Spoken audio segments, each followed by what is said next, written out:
हम लक्ष्मी चौधरी अहाँ सब गोटे के प्रणाम करे छी।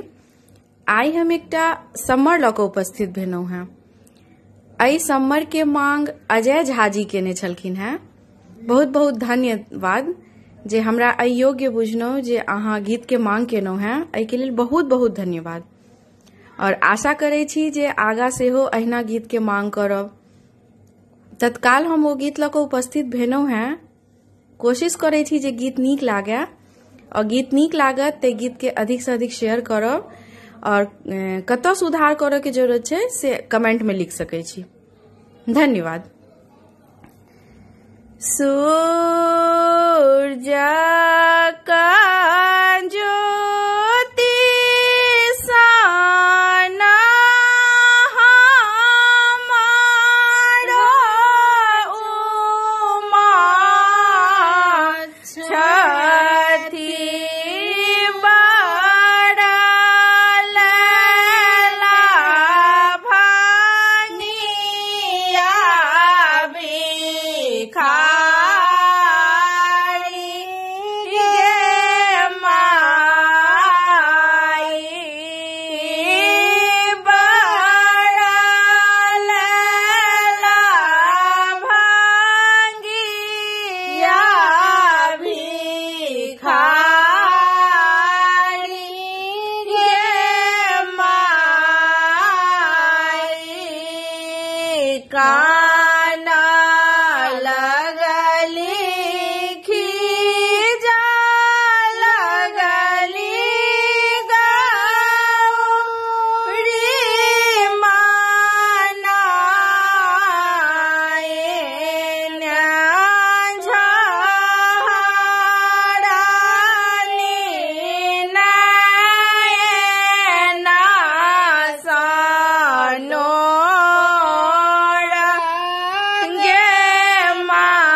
कानो जो लिखी जो हमारो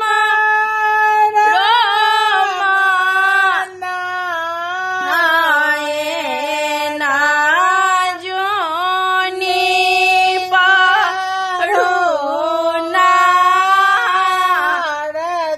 के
जा